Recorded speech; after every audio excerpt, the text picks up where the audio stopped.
Minha família sempre dizia que eu era sensível demais, até o dia em que o xerife subiu na varanda deles com documentos que traziam o meu nome. Nada de gritos, nada de avisos, só o som do mundo deles se partindo enquanto me olhavam como se eu tivesse reescrito todas as regras da noite para o dia. Eu não discuti, não ofereci consolo. Simplesmente dei um passo para o lado e deixei a verdade cair. Porque uma semana antes, no aeroporto de Denver, eu tinha descoberto exatamente o que meus pais pensavam de mim. Uma passagem cancelada, 2 mensagens de texto, e no momento em que as li, tudo na nossa família mudou. Se você tivesse me conhecido alguns anos atrás, talvez tivesse presumido que eu vinha de uma daquelas famílias calorosas e barulhentas que lotam as mesas das lanchonetes nas manhãs de domingo. As pessoas costumavam dizer que eu tinha um rosto gentil, do tipo que só poderia ter crescido cercado de carinho. Eu nunca corrigia ninguém. Era mais fácil do que explicar a verdade que minha família amava o controle muito mais do que jamais me amou. Crescendo, minha mãe tratava minha irmã mais velha, Leia, como um prêmio de edição limitada. Leia ganhava roupas novas, um quarto decorado, fotos emolduradas cobrindo todos os corredores. Eu ganhava sermões sobre gratidão, roupas usadas de vizinhos e um lugar no chão durante as festas, quando as cadeiras eram reservadas para as visitas. Meu pai não era quem iniciava o incêndio, mas sempre ficava perto o suficiente para aquecer as mãos.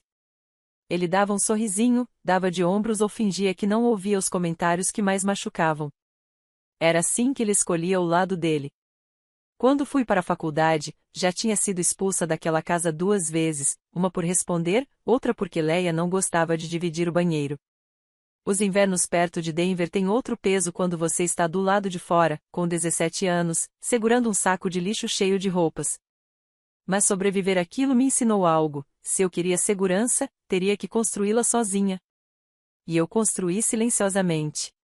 Trabalhei durante toda a faculdade, peguei todos os estágios que ninguém queria, estudei planejamento financeiro tarde da noite na biblioteca do campus, que cheirava a carpete velho e pipoca queimada de micro-ondas. Anos depois, quando finalmente me mudei para o meu pequeno apartamento com vista para o lago, não era nada luxuoso, mas era meu. O porteiro sabia meu nome. Meu filho, de 6 anos e de fala doce, finalmente tinha um quarto onde ninguém mandava ele sair do caminho. Ele é a única pessoa na minha vida que nunca me fez sentir que eu ocupava espaço demais.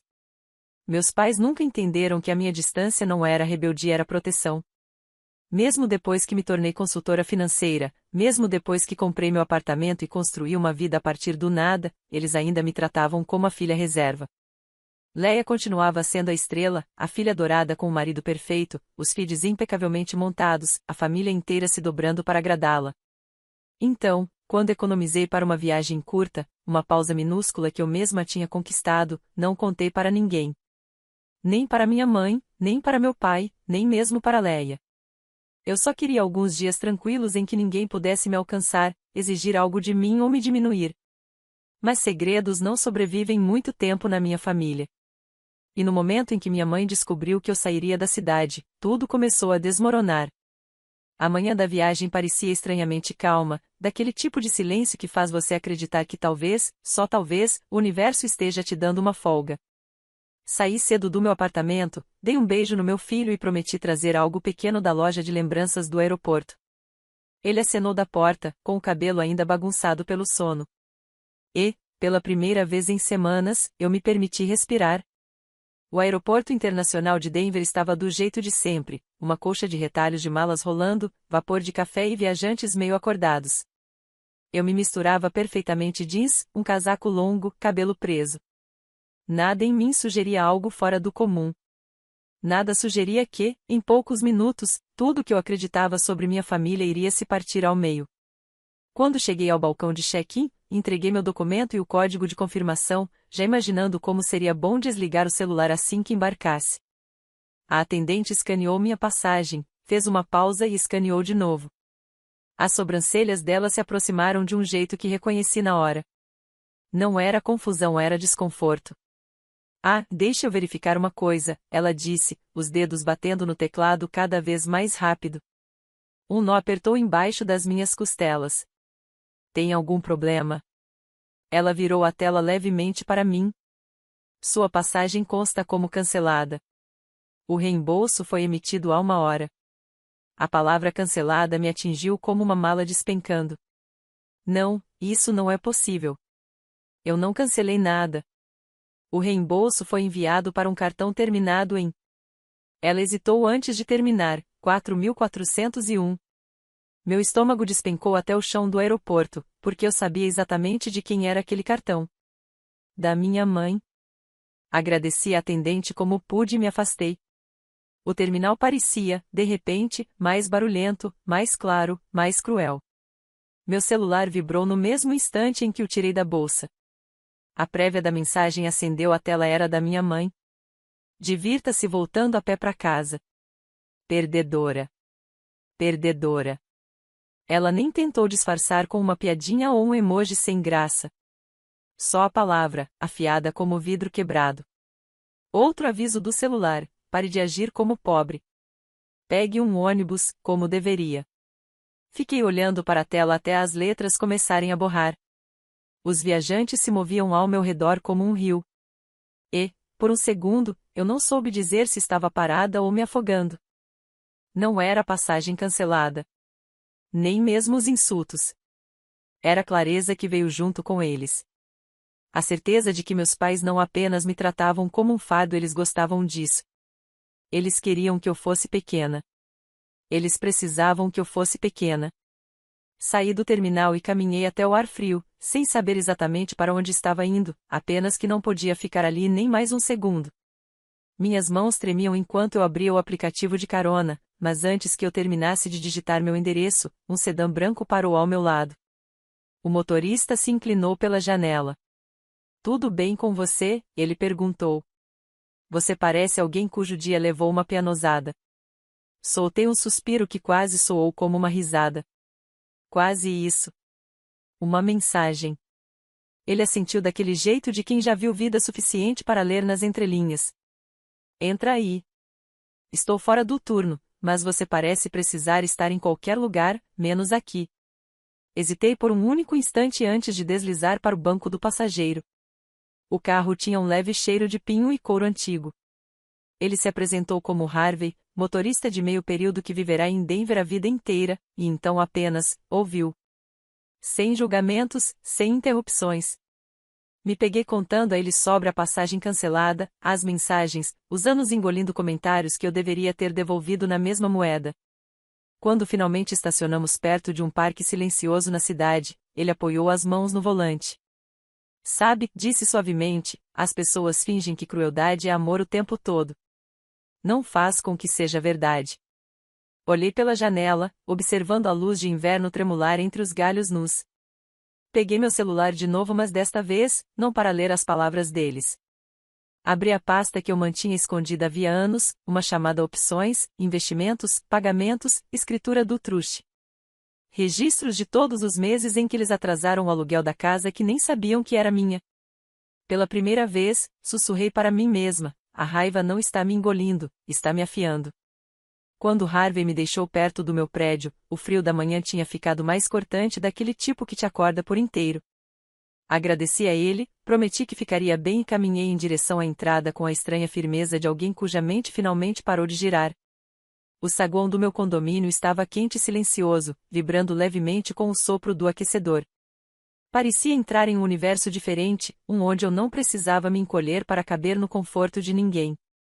Pendurei meu casaco, sentei-me à mesa da cozinha e abri meu notebook.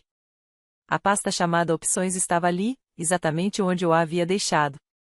Um arquivo silencioso da vida sobre a qual minha família nunca se deu ao trabalho de perguntar. Eu o abri, e a tela se encheu com anos de documentos, anotações de investimento, pagamentos de propriedades, a escritura do truste listando meu nome como dona da casa onde meus pais tinham vivido por quase 2 anos. Rolei devagar, respirando a realidade que eu tinha construído enquanto eles estavam ocupados me menosprezando. Cada página parecia um lembrete de que eu havia feito algo extraordinário sem a aprovação ou permissão deles.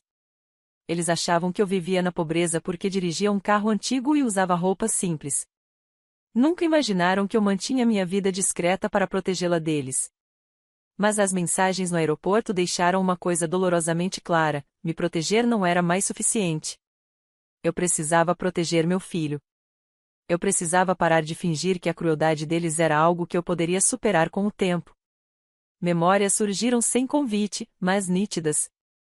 Leia, minha irmã, me empurrando para fora de casa numa noite de inverno porque o namorado dela não gostava de a gente sobrando por perto. Minha mãe mandando eu parar de ser dramática enquanto eu ficava lá fora, no frio, segurando uma mochila. Meu pai entregando dinheiro para Leia no dia da mudança dela para a faculdade, e, em seguida, virando para mim com um sermão sobre a conquistar as coisas do jeito certo. Todos esses momentos se misturavam em uma verdade silenciosa e fervente: eu não podia continuar deixando que eles tirassem pedaço por pedaço de mim, e chamassem isso de família. Abri outro arquivo, um conjunto de gravações que eu tinha capturado na última vez em que passei na casa deles para deixar um recibo. Eu não pretendia gravar nada. Tinha colocado um pequeno monitor de bebê na minha bolsa porque não confiava em deixar meus pertences sozinha. Mas, quando toquei o primeiro clipe, as vozes deles preencheram minha cozinha. Ela pensa que é melhor do que a gente, disse minha mãe. Cancela. Ensina uma lição para ela.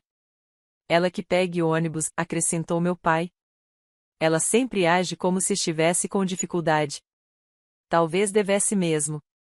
A risada dos dois veio logo depois, leve, casual, como se estivessem falando sobre incomodar um estranho, não a própria filha. Recostei-me na cadeira, deixando a raiva assentar, não quente e descontrolada como antes, mas fria e precisa. Eu não ia enfrentá-los com insultos. Não ia igualar a crueldade deles. Eu ia usar exatamente aquilo que eles mais subestimavam em mim: preparação. Até o meio da tarde, eu já tinha redigido 3 notificações de despejo, uma para cada adulto morando na casa. Revisei novamente os termos do contrato, o histórico de pagamentos, as anotações de violação, cada assinatura que eles colocaram sem ler. Tudo estava impecável. Quando o sol começou a se pôr atrás do lago, tingindo o céu de um rosa suave e dourado, deslizei as notificações dentro de um envelope simples. Minhas mãos não tremiam desta vez. Durante anos, eles disseram que eu era sensível demais, quieta demais, disposta demais a perdoar. Talvez estivessem certos. Mas gentileza não é fraqueza não quando finalmente escolhe a si mesma. Coloquei o envelope sobre o balcão, respirei fundo e, para o quarto vazio, murmurei. Eu não vou voltar como filha deles. Vou voltar como proprietária. 3 dias depois do aeroporto, eu estava parada no final da calçada da casa dos meus pais, encarando o lugar onde eu costumava andar na ponta dos pés. A grama não tinha sido cortada. A luz da varanda piscava. E o SUV da Leia estava torto na garagem, como se ela tivesse estacionado às pressas, provavelmente porque sempre assumia que alguém iria consertar as coisas por ela. Apertei o casaco contra o corpo e subi os degraus. Não bati. Girei a maçaneta e entrei, recebendo de uma vez só o cheiro familiar de limpador de limão e café velho. Minha mãe estava no sofá, rolando o feed do celular. Meu pai estava na cozinha fazendo um sanduíche. Leia estava no balcão, lixando as unhas, entediada e confortável numa casa que não era dela. Minha mãe levantou os olhos primeiro. O que você está fazendo aqui? Sem cumprimento, sem preocupação, só irritação, como se eu tivesse interrompido um comercial. Meu pai nem levantou a cabeça.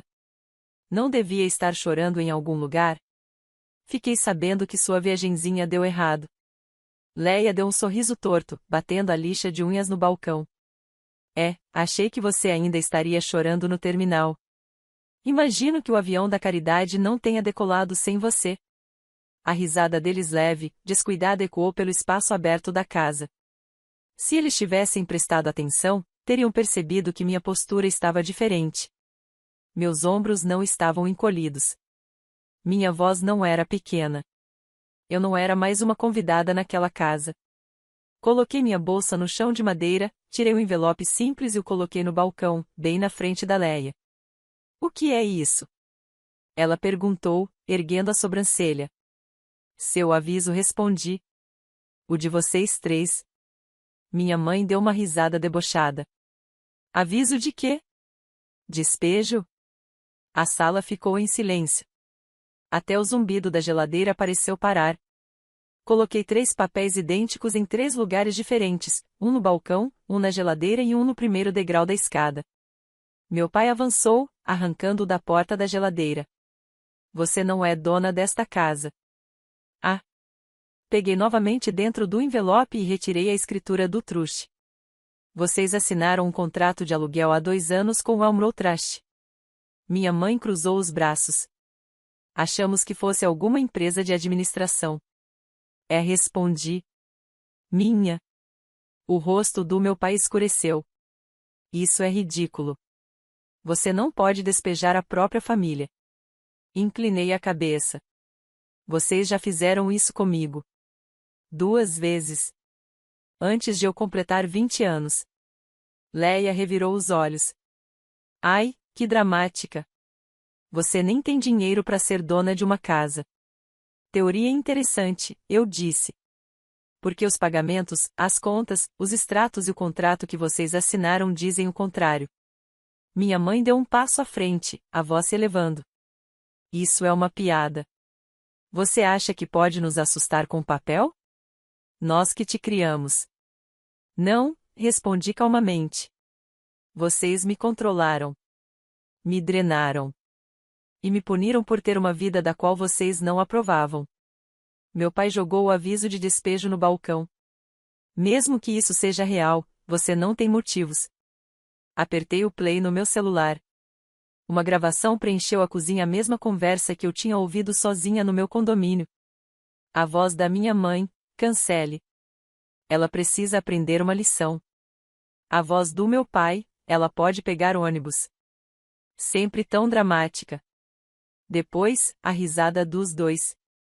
Leia ficou rígida. Você gravou a gente? Não, respondi. Eu gravei minha propriedade sendo ocupada por inquilinos que violaram o contrato e usaram abuso emocional para me controlar. O rosto da minha mãe perdeu a cor. Desliga isso. Mas a gravação continuou, as palavras deles ecoando com força contra o revestimento de azulejos. Leia bateu a mão no balcão. Você não pode nos expulsar.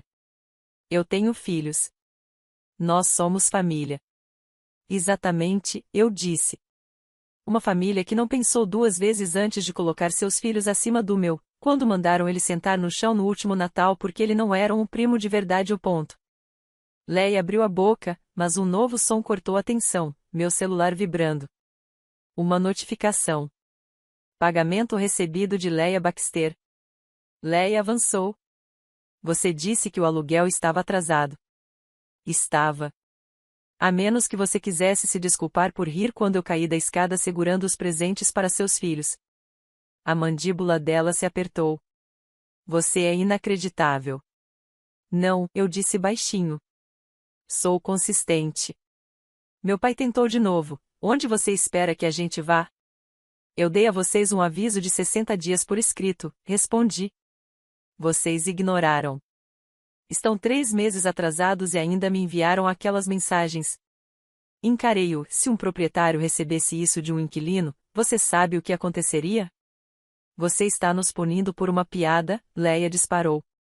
Aquilo não foi uma piada, eu disse. Foi uma confissão. Minha mãe agarrou o balcão para se equilibrar. Lúcia, seja razoável. Razoável, repeti. Vocês cancelaram minha passagem. Me chamaram de perdedora. Disseram para eu voltar andando para casa e se divertiram com isso. A voz do meu pai falhou. Você vai mesmo fazer isso? Abri o envelope mais uma vez, tirei a última folha e a coloquei no centro da ilha. Os rostos deles empalideceram quando deslizei o papel pelo balcão. Era o aviso formal de execução, o documento que autorizava o xerife a agir. Isto, eu disse, já está protocolado. Vocês têm 3 dias. Minha mãe balançou a cabeça, lágrimas surgindo não de remorso, mas de pânico. A gente não queria te machucar. Sim, eu disse baixinho. Vocês machucaram. Só nunca esperaram consequências. Leia olhou ao redor da sala, de repente pequena dentro da casa que sempre tratou como seu reino. O que você está tentando provar? Que eu importo, respondi, e que meu filho merece mais do que ver a mãe ser tratada como uma empregada sem salário. Meu pai ergueu as mãos. Inacreditável. Peguei minha bolsa. 3 dias. O xerife cuidará do resto. Quando pisei na varanda, ouvi minha mãe sussurrar: "O que aconteceu com você?" Eu parei. Eu parei de implorar por um lugar à mesa que eu mesma paguei. E então fui embora, enquanto eles permaneciam parados na porta, suas vidas finalmente alcançando as escolhas que fizeram. 3 dias passaram mais rápido do que qualquer um de nós esperava.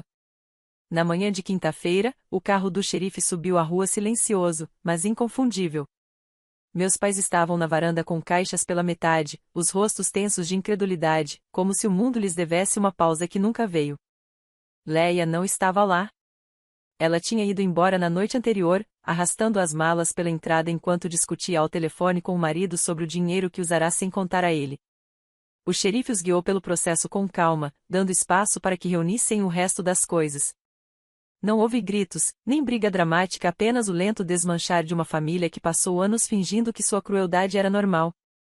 Minha mãe tentou uma última vez, pegando meu braço enquanto os carregadores levavam suas caixas. "Lúcia", ela sussurrou, "ainda somos seus pais." Eu dei um passo atrás. "E eu ainda sou a filha que vocês nunca protegeram." Ela baixou o olhar, não para mim, mas para a casa atrás de nós, aquela que ela achava que manteria para sempre. Quando tudo finalmente foi esvaziado, deixei com o xerife um envelope lacrado para ser colocado lá dentro. Uma foto minha com meu filho sorrindo. No verso, uma única linha: "Esta é a família que eu escolho." Quando voltei para o meu condomínio naquela noite, o lago do lado de fora da janela estava calmo e luminoso, refletindo uma paz que eu não sentia havia anos. Meu celular vibrou uma vez, uma mensagem não lida da Leia, mas eu não abri. Não precisava.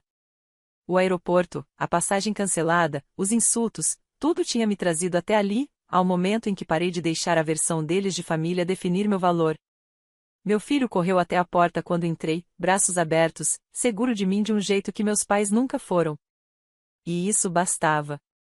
Se você também já precisou recuperar sua paz das pessoas que deveriam tê-la protegido, conte nos comentários e se inscreva para não perder o próximo episódio.